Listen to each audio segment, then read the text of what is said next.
Cœur nouveau pour Dieu. Vous vous souvenez que le dimanche, on était ici et c'était notre enseignement sur le cœur. Et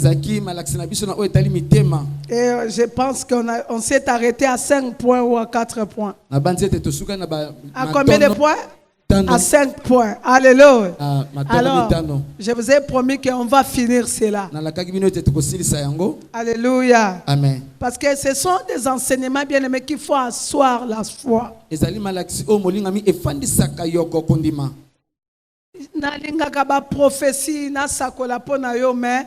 c'est l'enseignement qui a la capacité de changer ta vie. La Bible dit que mon peuple périt faute de connaissances. Et l'église de notre pays, beaucoup de gens commencent à s'attarder dans les biloko éphémères. Tu vois même le passé nous-mêmes, des fois on n'est pas enseigné. Et moi je vous dis que la prophétie par excellence c'est la parole de Dieu. Parce que c'est cette parole qui fera sa connaissance, qui fera les délices de ton âme. Alléluia. Amen. Et je pense que cette parole va te mettre dans tes droits. Cœur nouveau pour Dieu. Le dimanche passé, je vais un peu revenir un peu. Nous avons parlé. Nous avons dit que le secret et l'explosion de David ne dépendaient pas. Ne dépendaient pas de la taille, de la concurrence. Quand Samuel était arrivé dans cette famille, Dieu cherchait une personne de cœur, pas une personne de taille. Alléluia. Amen. Nous rappelons que l'homme regarde ce qui frappe aux yeux. Mais l'Éternel regarde ce qui frappe au cœur. Alléluia. Amen. Je pense même ceux qui sont en ligne sont de même avis que nous. Nous allons lire la parole de Dieu dans le livre de 1 Samuel encore, verset 16. Chapitre 16. Versets 6 à 7. 1 Samuel, chapitre 16, versets 6 à 7. Et Ézéchiel, chapitre 18, versets 30 à 32. Ézéchiel chapitre 18 verset 30 à 31. Alléluia. Amen. Gloire à Dieu. Ceux qui sont en ligne, vous pouvez aussi faire mention que vous êtes là. On est debout pour honorer la parole de Dieu. Vous êtes sur Internet. Vous êtes que vous êtes déjà là. Connectez, partagez, invitez les autres. Dis-leur que le culte a commencé. 1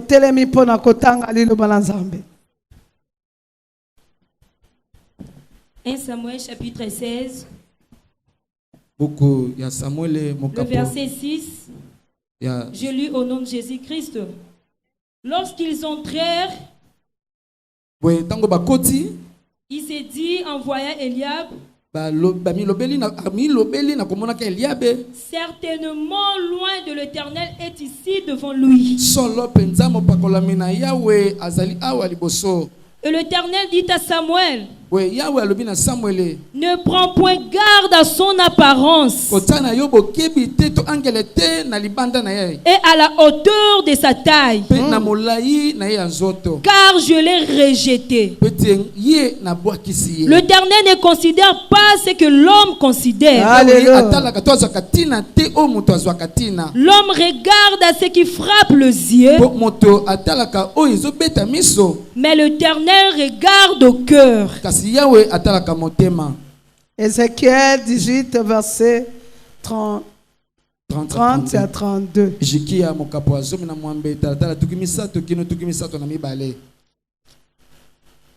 Ézéchiel chapitre 18, le verset 30 à 32.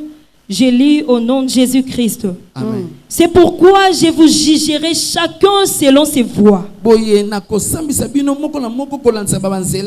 Maison d'Israël, dit le Seigneur l'Éternel. Revenez et détournez-vous de toutes vos transgressions,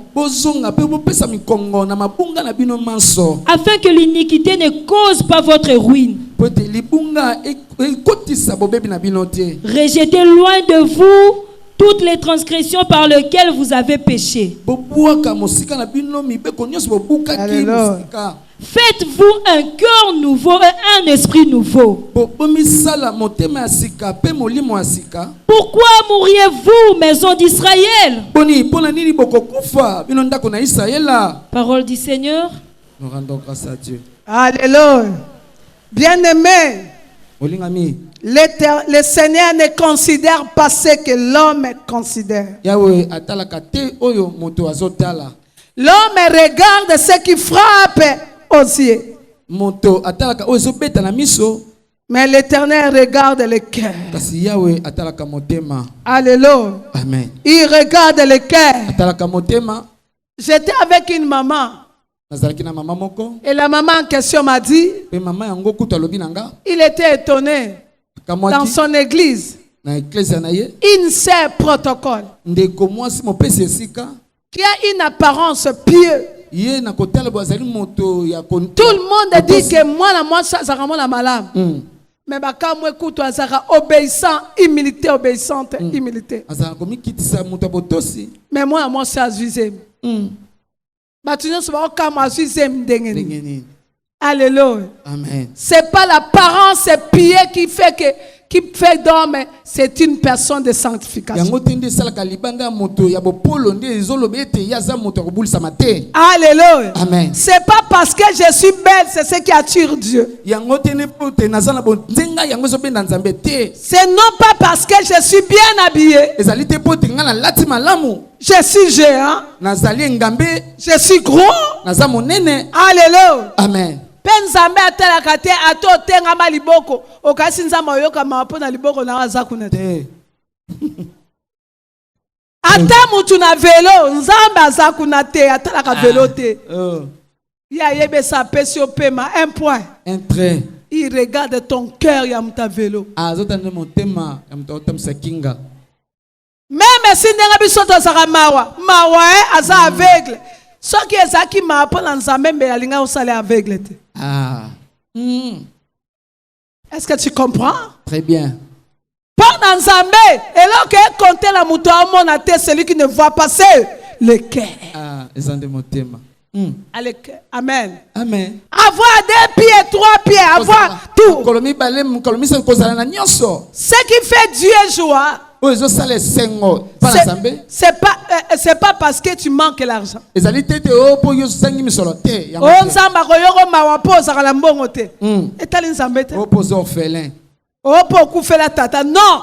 Orphelin ou pas, pauvre ou riche, petit ou grand, Dieu regarde-le. Dieu regarde le cœur. Alléluia. Amen. Il regarde le cœur. Nous voyons dans la Bible même les gens qui étaient riches, mais qui avaient un cœur pieux. Les gens comme les Nicodème, qui étaient capables d'enterrer Jésus. C'était les sépulcres. Alléluia. Amen. Dieu lui a parlé. Si tu n'es né de nouveau. Alléluia. C'était un docteur de la loi. C'est pas parce que je suis pasteur. Oh, je suis apôtre et évêque. Archibishop. Même archipape. Même pape. Dieu ne regarde pas les robes, Pascal. Il ne regarde pas nos cols pastorales. Dieu regarde le cœur bien-aimé. Dieu regarde le cœur. Tu peux monter dans la montagne. Tu peux aller à Mangengenge 1000 fois. Mais si ton cœur n'est pas pied pour Dieu, Dieu ne te verra jamais. Alléluia. Église de Dieu, écoutez-moi. Nous sommes au temps de la fin. Nous disions toujours, il revient bientôt. Mais Jésus est déjà là. Parce que tout ce que nous voyons ces derniers temps, c'est tout ce qu'il a dit. Il a annoncé le puits de temps entier. Il y aura des tribulations. Il y aura des épidémies. Il y aura des guerres à gauche, à droite. Une nation combattra contre une autre nation. Un peuple contre un peuple. L'église sera persécutée.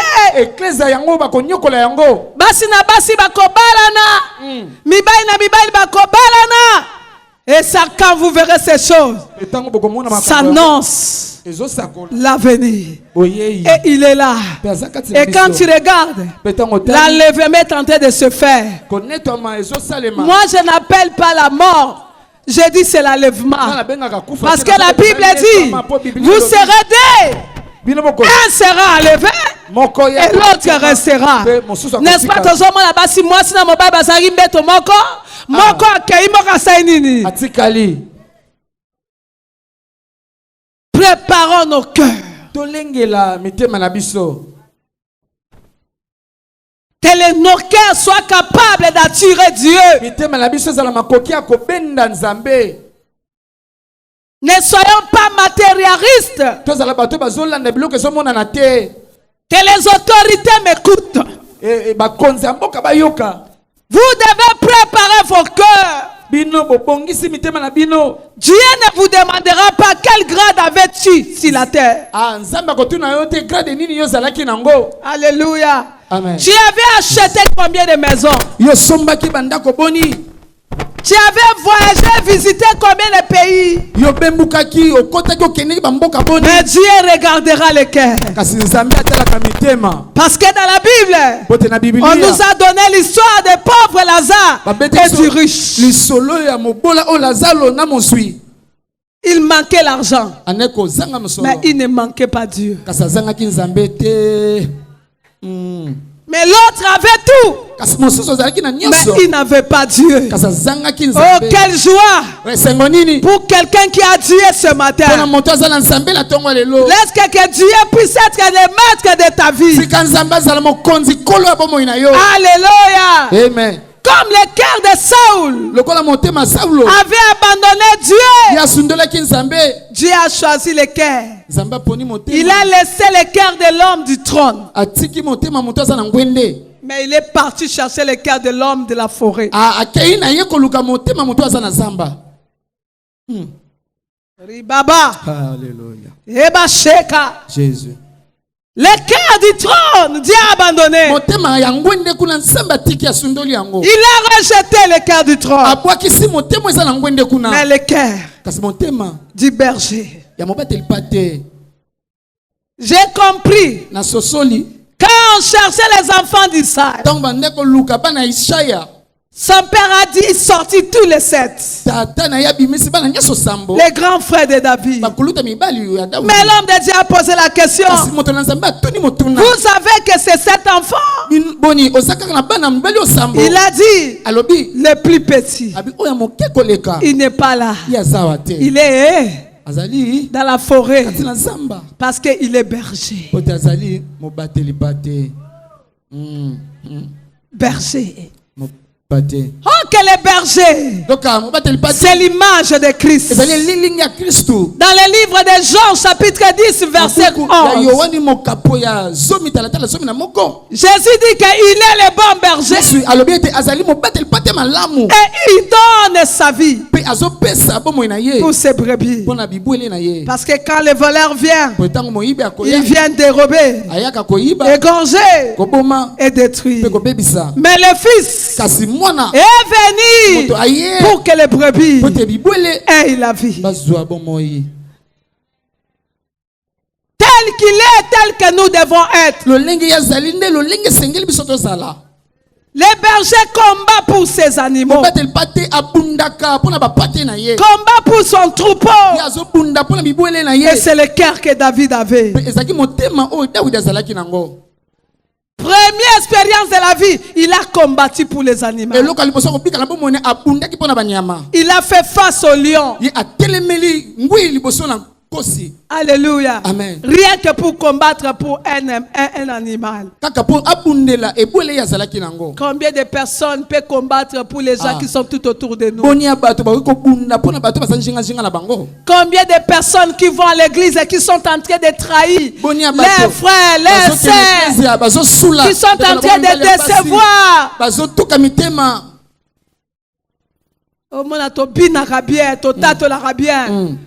Grâce. Je vous dis, eza batebele batika kana ngolu. Ngolu po eza kande suki. Suki eza kanza mine mtapesa kango Samson pour qu'il soit fort. Pour défendre l'intérêt de Dieu. Mais Miss Nezara a fait Samson. Pour suki ko bota. Mais Miss ezongate. Mon Dieu. Est-ce que vous comprenez? Souke kobota pour makasi ezala pour renverser le trône des Philistins. Mais Miss et mon alisute. Alléluia. Batebele ba suki sangolu na bango. Alléluia. Amen. Natikali nazote ya bien, nalobaka bien, nasakolaka bien, nateaka bien. Soukinde bot. Soukinde. Pomo na to kweye kobo. Pomo na to bomi. Jésus. Pomo na to ibi. Même si tu as détruit la vie des gens. Mais pour toi tu te dis, quand je prie pour les gens, le Seigneur m'écoute. La grâce est là. Oui, la grâce est là parce qu'elle est divine. La parole que tu prêches, c'est pas ta parole. C'est la parole de Dieu. C'est pour cela que Dieu doit se montrer derrière sa parole. Mais toi, tes yeux ne verront plus.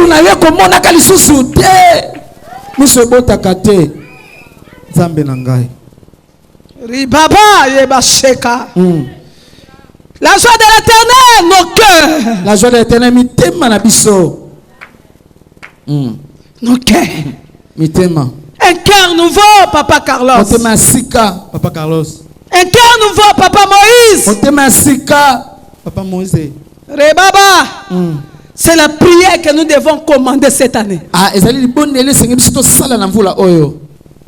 La foi et la prière.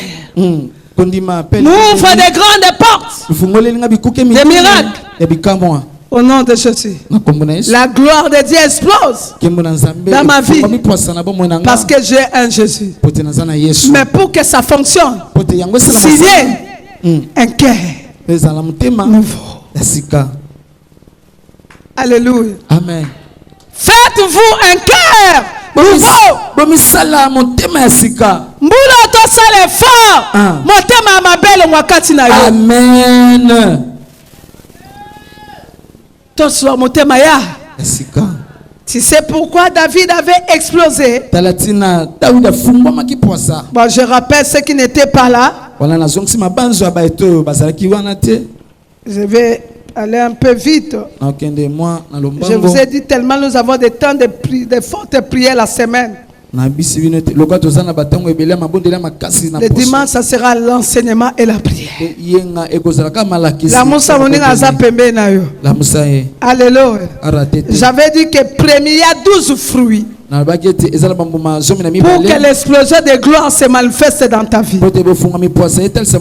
Soko lingi osmo na nkemo la mbulo. Bambumo mezomi na mibale. Ya liboso nous avons dit quoi? Tu dois soumettre. Tu dois te soumettre à être heureux, à ton cœur, à être heureux. Tu dois imposer ton cœur à être heureux. Atoza azamba osala sengo. Oza mbongo osala sengo. Oza mbongo te osala sengo. Esika nyonso ozali ozana esengo pona nzambe. Amen. Ne te rends jamais triste. Alléluia. Même quand ça ne va pas, tu dois être à la hauteur. Regarde les cantiques de David.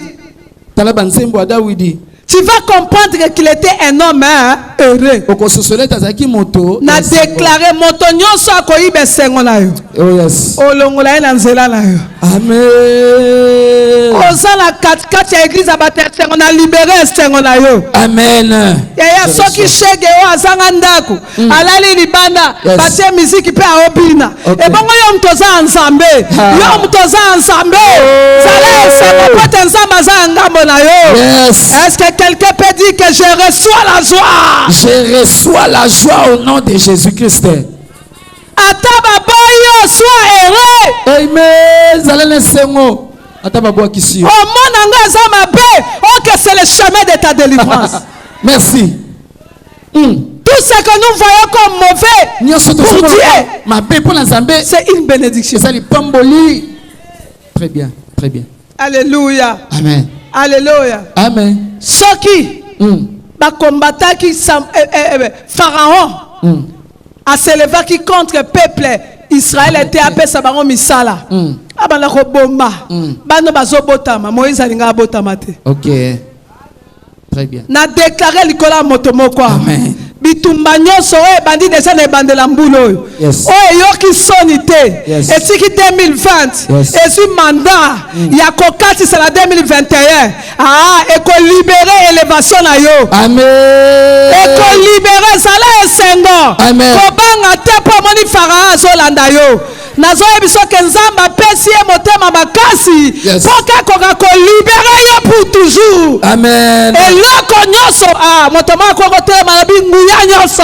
Nguya nyonso. Ya mokila molili. Ya mokila molili. O Jésus mandat. O Jésus mandat. Ya kolanda nga pona ko détruire nga. Ya kolanda nga pona ko détruire nga. Na 2021 oyo. Na 2021 oyo. Na komba Yesu nga na ndimela. Na komba Yesu nga na ndimela. Yoka mongongo na nga. Yoka mongongo na nga. Yongu ya mokila molili. Yongu ya mokila molili. Oza Pharaon. Oza Pharaon. Likolo na yo. Likolo na yo. Pesa nzambe na nga lokumu. Pesa nzambe na nga lokumu. Au nom de Jésus-Christ. Fanda. Alléluia. Il fallait Moïse ayeba ke ndenge Pharaon azo ya mbangu. Koya okatisa mayo akaboli te. Nzokanda azo opesanga elonga pour toujours. Amen. Les Égyptiens que vous voyez, vous ne les verrez plus jamais. Ayo kamutumo ba fingu ya obala kate, sois heureux. Balebino osala eloko te, sois heureux. Et je reçois au nom de Jésus-Christ. Mais sache que les mêmes personnes qui t'ont injurié, ils vont acclamer la gloire de ton Dieu. Parce que Nzambe na yo akomiti kata yo kasoni. Jamais. Au nom de Jésus, je connais mon Dieu. Merci maman. Très bien. Je connais. Vous êtes dans l'école des géants. Si tu as la joie de l'éternel, ta vie ne sera pas facile. L'ennemi va tout faire pour détruire ta joie. Mais yebisa okomela te. Okomoma libala te. Nakobungisa bana nga te. Ato sotia confusion. Oyanga kozala yanga. Très bien. Non. Ne fais pas le deuil. Même si tu as des douleurs, Sache que mon Dieu est là. Il est le Dieu qui me guérit de toutes mes maladies. Sois heureux, sois heureux, sois heureux. Sois heureux, sois heureux, sois heureux, sois heureux. David Azaki Esengo. Il y a encore ça dans le village moko. Ayabi que Saoul a otinda bomaye, mais encore ça ni mutaliboma. Azaki Esengo. Batumsu ko affronter ko s'affronter la bangote. Yes. Ko lukaka affrontement te. Yes. Batumsu ko sana lokolo komi na onzoba. Lokolo komi bolole. Nde sikala nzama me mona destiné la yo. Amen. Na fulio. Na libéré mbolo likolo na yo, c'est là au nom de Jésus-Christ, je le reçois au nom de Jésus. Au nom de Jésus. Et baba shekere baba. Alléluia. Renoncez au trouble de ton cœur. C'est pour cela la Bible dit que votre cœur ne se trouble point. Croyez en Dieu. Croyez à moi, Jésus dit. Amen. Ne sois pas troublé. Amen.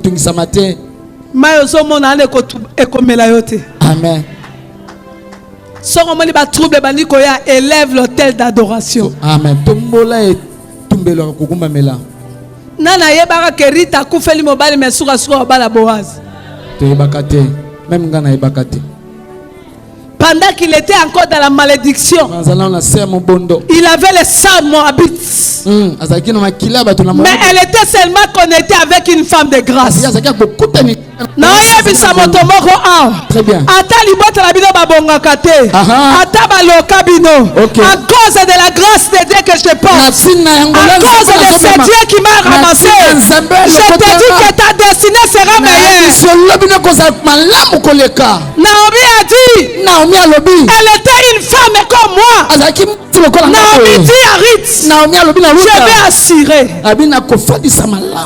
Je vais assurer ta vie. Si tu es sérieux avec mon Dieu, au nom de Jésus-Christ, ta vie sera assurée. Je vais assurer ta vie par mon Dieu.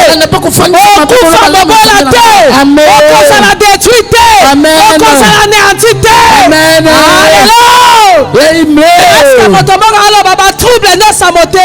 Trouble nyonso motema. Lelo zo pima kati nanga. Vinanga. Kati na Yesu. Eko réussi. Très bien. Aïe. Rebaba. Amen. Tu dois avoir un cœur reconnaissant à ce un cœur reconnaissant. Kosuka bolam na lèvre te.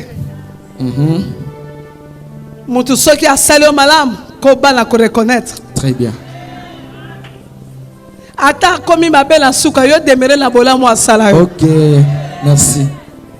Très bien. Vous vous rappelez ici même au début ancien bazawana. Inokansa awa. Tant ba osala ba publier na ba internet tant même maman la nga moka sa ko humilier nga. Je vous disais, c'est votre grand-mère. C'est la bouche de la servante de Dieu. Ne parlez pas à mal. Parce que j'avais lu l'histoire de David et de Saoul. Bien aimé, l'onction attire les contestations. Si tu veux pas être combattu, ne cherchez pas l'onction. Parce que quand tu as l'onction, c'est alors bitumbagnon, c'est là les sanines. Et la mouki. Maintenant, il y a que onction. Et sous qui sera bitumba et le kolamuka. Très bien. Si tu as ma fouta, qui t'a les longs. Et sous qui sera bitumbagnon, c'est kolamuka la vie non la. Amen. Loba yo bitumba. Mafuta. Ya molimo mosantu kati nanga. Ekomela yo. Au nom de Jésus-Christ. Très bien. Na yebi so pose mi moke blongwe. Ndo bota lisute. Vraiment. Parce que ton Dieu est capable de te donner les jumeaux. Et ça, je réponds à une personne. Je réponds à un couple. Retournez. Cette année, vous aurez des jumeaux. Amen. Tu auras l'argent puisque c'est que tu avais perdu. On ne combat pas l'homme d'onction. Le diable a fait l'erreur, David. Amen. De combattre Job. Yes. Le diable a fait l'erreur, fils, de combattre Job. Ok, il fallait qu'il abondisse. Pour Job soit doublé. Très bien. Merci. Nous soyez comme qui doublé. Bible bi bana o abotaki na sena moyo muto abota bana kitoko lokola David te na fuli yo o ba yibaki yo lilo ba nzambe zongisela o double o ba poto la yo lilo ba nzambe futa yo double lo ba double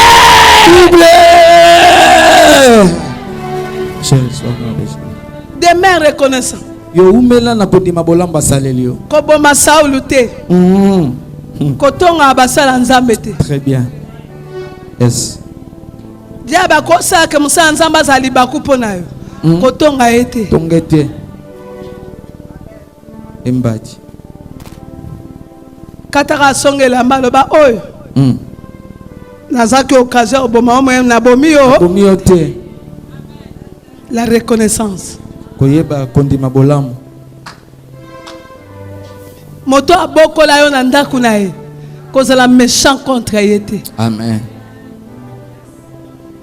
Alléluia. Amen. Po yo tango bokola bana ko senti okobokola bato oyebele ko ndia bala ko pese. Ah, koka charge wana. Kozala ingrate na mobali oyo. Oyo azwa kayo. Po lelo tamso azangi okomi komona epam. Je me rappelle de mon très cher époux, je l'aime beaucoup. Oh, moi, mbala olinganga na elo côté. Wa batunyo so wabenga ya mutaliboma. Batata mo sanga bango, ba wabenga bango, ba yebisa bango mutaliboma wana. Mais ya lobi je compte sur cette femme. C'est pourquoi je demeure fidèle à cet homme. Et je l'aime. Ata azate ataka na sanga moko na oyeba ke tatoyo apesanga kombo. OK. Ezate po azangi tatoyo aboti sanga bana tatoyo amati sanga ba avion. OK. Tatoyo apesanga vale babelanga madame. OK. Madame, mon épouse. Combien batebele ba luka ba comme ba madame? Vraiment. Mais cet homme t'a valorisé. Appréciez moi Tina. Homme, ne sois pas ingrat à ta femme, à la femme de ta jeunesse. Cette femme qui se battait pour que tu sois ce que tu es. Mais aujourd'hui vous avez les défis. Ok, aïe. Oh mon ça c'est l'ingratitude. Tu ne seras jamais couronné de gloire. Si tu as fait ça, reprends-toi. Et recommence, crée-toi un cœur nouveau. Prends la décision d'abandonner cette vie mauvaise. Natalaki, émission moko tata moko. Moi si nae papa na tata na moi si papa na ya kufi atikeli ndako ye akeko kota na ndako wana ayebisi moi si nae to nazwi ndako. OK. Mais moi si nae mutakoma iko sala ya o sala te. Mais moi si nenda pesi garantie alobi na mobile pesa mobile alobi na moi si pesa nga garantie na kede ko pesi nzo kandenda ka ye moko. Regardez la méchanceté des hommes. Chaque mois, moi, ça n'a pas mbongo ya nini? Yandaku. Vraiment. Mbongo moi ça zozwa, yo ke pesa ba makam.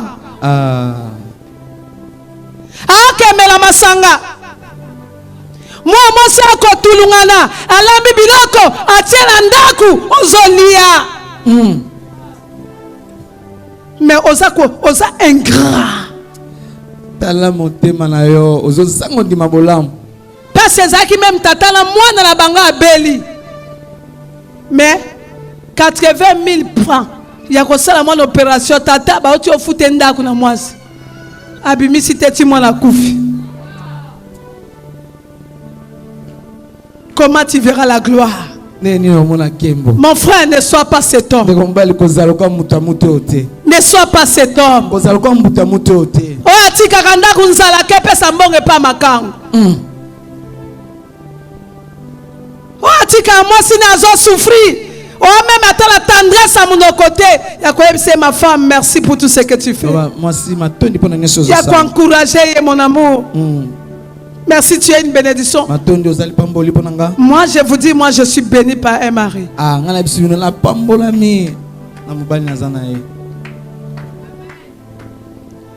Lobi papa, tu es une prophétesse que le Seigneur m'a donnée. Une bénédiction de ma famille. Si même ma famille et ta famille peut discerner que tu es un don que Dieu nous a donné. Tu as regretté tes mkolomoko que tu as na lipambo et tu as eu combattre l'angote. Ok. Alors quand j'écoute tes chansons, je crois que c'est la prophétie. Alors na yoki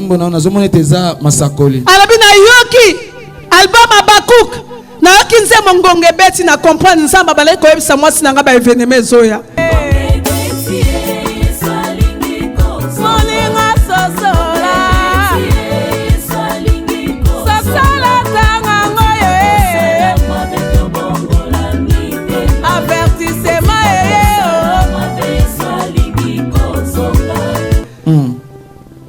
Et ça m'a discipliné de te respecter même de loin. Je ne peux pas même livrer ma nudité. Parce que je te respecte. J'ai pris que tous les hommes qui sont ici, que tous les hommes qui sont ici, que vous soyez fidèles à vos femmes, que vous soyez des hommes modèles. Vous troubler banda côté. Amen. Amen. Et cela au nom de Jésus-Christ. Comment batumi bale bozo botate yo azotuka muninga na yebisoka moi sine abota raté peut-être c'est toi les mari oyoka tek ezami bali babela ba syphilis ba gonocoque ils sont devenus les oligospermies. Tu peux être viril, mais tu n'as pas de sémence.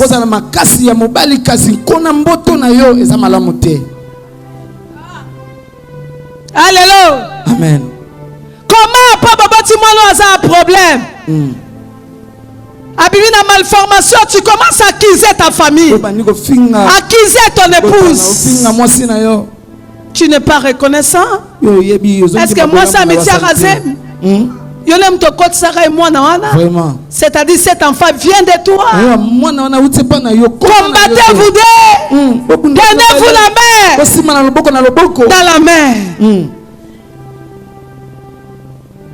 Nakama kaka ba pasteur ba boya kabasa bandoki. Et bon le pasteur andoki moi ça ça. Otuna wana motuna. Bon le pasteur o boya kabasa bandoki. Ah.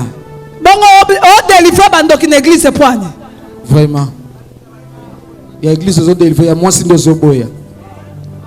Ndoki andako no kokite. Ok na ko libérer ndoka libanda. Makasi na ndoki libanda. Ça c'est l'ignorance. Wana ko zanga ko yeba. Oh ma pasteur la biso ndoki. Ce qui andoki c'est que ta pasteur pas ça. Ndoki. Bino nyoso kozaba ndoki kasi. Asa incapable. Azanga makoki. On est incapable de délivrer moi si nayo, tu seras aussi incapable de délivrer l'église. Ah, ozangi makokia kokangula moi sinon ozanga pe makokia kokangula l'église nayo. Si tu es incapable de gérer ta maison, comment tu seras capable de gérer l'église de Dieu? Regardez les pasteurs que nous sommes en train de suivre.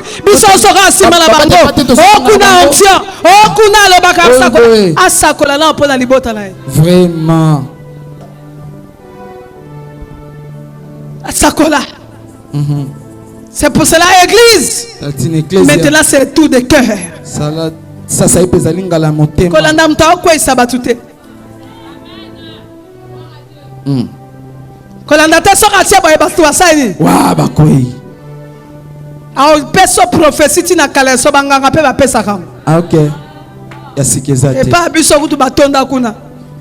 Ba o ba mona ka makam.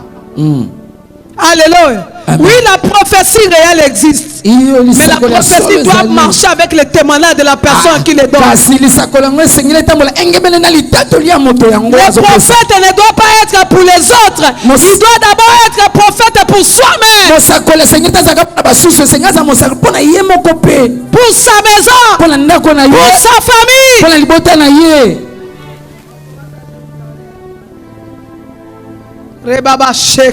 Alléluia. Est-ce que l'église de Dieu, tu es là? Bonjour, message au Panzango. Très bien. C'est le conseil d'une mère. Est-ce que tu comprends? Nous devons être reconnaissants même l'ensemble à l'okota kibisu. Nzamba zibiso na ba poto na ba bobola na elo côté. Mais tu comme ko sala soni nzambe. Alléluia. Nous devons revenir. Alléluia. Amen. On ne doit pas prier avec les lèvres. Que ton cœur ne t'égare pas. Ça c'est le 5e point.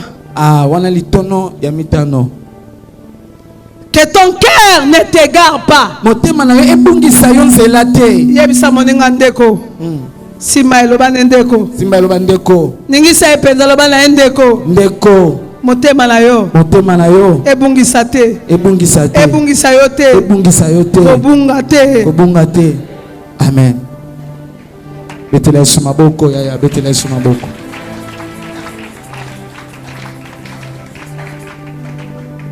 Un roi chapitre 11. Boka liboso ba nkumu mo kapazomi na moko. Verset 9 à 13. Ça c'est le 5e point. N'égare jamais ton cœur, car l'égarement du cœur déshérite. 1 Roi chapitre 11, le verset 9 à 13, je lis au nom de Jésus-Christ. L'Éternel fit irriter contre Salomon. Yahweh a tomboki le colon à Salomon parce qu'il avait détourné son cœur de l'Éternel, le Dieu d'Israël, qui lui était apparu 2 fois. Il lui avait à cet égard défendu d'aller après d'autres dieux. Mais Salomon n'observa point les ordres de l'Éternel. L'Éternel dit à Salomon, puisque tu as agi de la sorte et que tu n'as point observé mon alliance et mes lois que je t'avais prescrites, je déchirerai le royaume de dessus toi et je le donnerai à ton serviteur. Seulement je ne le ferai point pendant ta vie, à cause de David ton père. C'est de la main de ton fils que je l'arracherai. Je n'arracherai cependant pas tout le royaume. Je laisserai une tribu à ton fils, à cause de David mon serviteur, et à cause de Jérusalem que j'ai choisi. Est-ce que vous avez le boko boy? Et à Mawa, Makamusu Soroyokia. Mawa. Gazarata, on entend la Bible des fois, je commence à pleurer. Alléluia. Tellement moi, non, Tatana et David. Atikeli et trône. Tatana la kisaki e kaka eloko moko nzam. Alléluia. Ala kisi eloko mususu te. Garde l'instruction. Mais il y a un détourné mutema likolo ya biyamba yamba. Bien aimé, attention avec les amis que tu prends. Attention avec les gens que tu reçois. Kopesa kalito ina motonyo sauté. Tu sais pas qui peut t'égarer. Ne te confie pas à n'importe qui. Alléluia. Amen. Ne livre pas les secrets de ta maison. Alléluia. Amen. Même Jésus le Babylone kabana batu ba pesa la bana bamboa. OK. Yo wana za chrétien, tu es au milieu des païens. On za balobaki, mera mukie. Kasiko langwa te. Bien aimé. Il a perdu le sacerdoce. Parce qu'il a aimé une femme étrangère. Motema elongwe. Eza bala nzambe belao. Obungi simbongo keta sona zeke ponani. Oyebi na batu batal sarazeke yo. On ne connaît pas batu baloba. Yes. Bien aimé, répands-toi cette année. Yambola mvula oyo. Nzamba lingalo kolomoko libanda te lokoboko na nini? Na kati. OK, luka banzamba bapaya. Bien que tu pries, mais oza singa loketo. Bien que tu pries, mais oza mafuta nganga pesa yo. Bien que tu pries, tu as d'autres dieux avec toi. Les dieux de tes familles. Bien aimé, tu seras déshérité. Telle alliance. Il y a David et Batelaki Salomon. Amen. Pelikambele kelanga Salomon dem tabungi. Menzama lobike yote bana na yo. Yes. Bana la yo otika suko renyete. Dadi comment cela se fait-il? Yem ta sumuki. Yem ta egare mutema la ye. Yem ta keko fuka mela banzambe ya nini? Ya bikeko. Olien zamba pinir ye. Oh. Aïe, aïe, aïe, aïe. J'ai compris, hein? Il y a la différence entre péché, s'égarer, désobéissance. Ah bon? Saoul avait désobéi. Saoul y a zangaki kotosa. Ya wana nzambe ye moko. Avec si ye boko nzambe saini.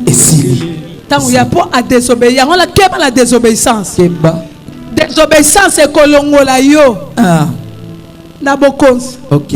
Mais également kobunga etika yo sala na yo. Mais bana obasani. Bafutango. Bakobanda lelo. Na kofuta nyonga bakoko na ngate. Na kofuta nyonga bakoko na ngaite. Na nzela makila Yesu. Na nzela makila na Yesu. Na ba egarema na bango. Na ba egarema na bango. Batebele basaba egarema na ba famille. Vraiment. Et pas la biso batika nzamba bomo e bakoma osala nzamba mai. Eza nini egarema. Comment boboti mwana? Mwana za bebe boboka na nini? Na mai. Botiki nzamba bomo e boboke wapi? Na mai. Batu baoleka na mangengenge wana. Tang baoleka boye na kisasa ifo boboka nini? Mbongo baza kwa adorer nani? Oh non. Bien aimé, elle est Dieu. Bon, alors il y a quand on offrande dans l'église. Ok, qu'on peut s'habiller mal la main. Égarement. Bati kalibiso ba égarement. Yangona mo eto régner. Exact. Mais là, comme on Bible dit que ceux qui ont Jésus régneront avec lui. À cause de Jésus. Moi, Michel Chabat, je vais régner. Je vais régner. Je vais réussir. Je vais régner. Je vais régner. Je vais régner. Je vais régner. Parce que j'ai Jésus dans ma vie. Puisque j'ai Jésus dans ma vie. Puisque j'ai Jésus. Na misala nanga na vie nanga na projet nanga na bêtise nanga na fiançailles na libalo na mosala na nyonso na ba projet na makambo nzambe na koteya na koyemba na mosala. Jésus-Christ. Yes. Yes.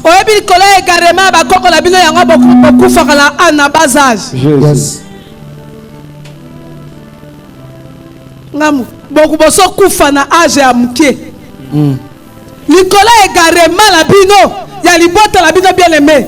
Ya ngona tala basi kitoko mabala ezate ba imposa bino punition. Aïe.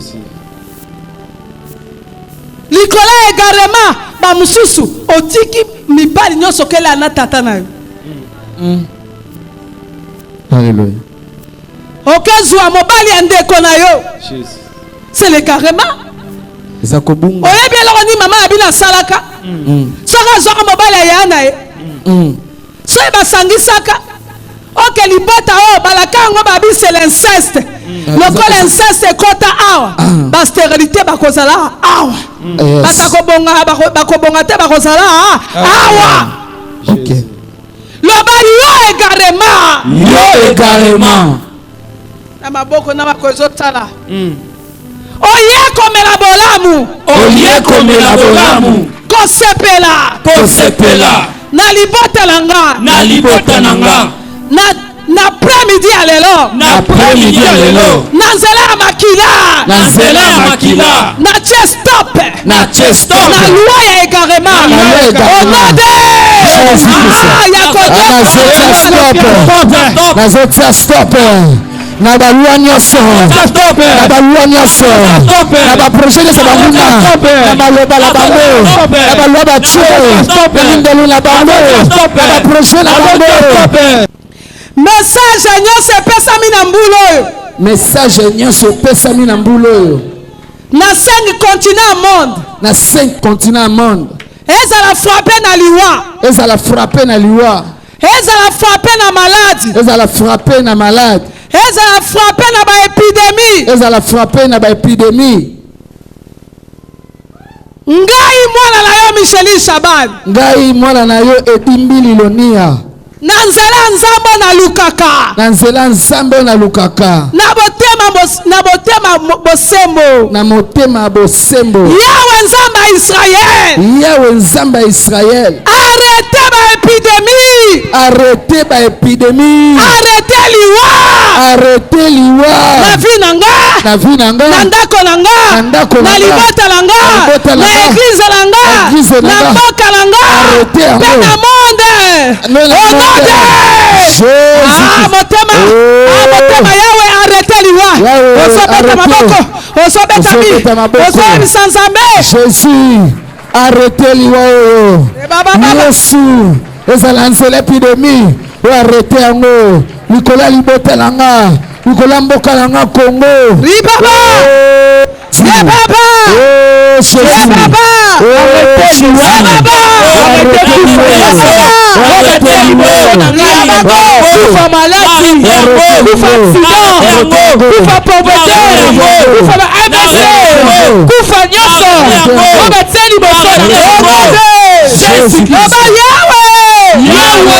Na kombo na Yesu Masia.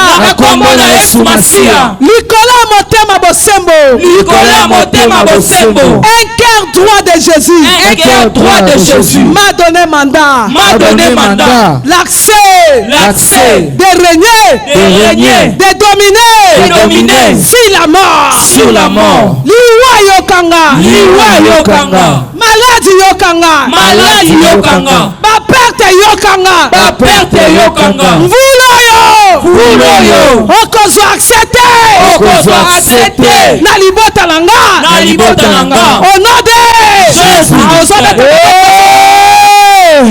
Ozobeta maboko. Ozosakola. Ozoloba. Mbulo yo maladi. Yo kufa. Yo blocage. Yo accident. Yo trouble. Yo séparation. Na yeba yo.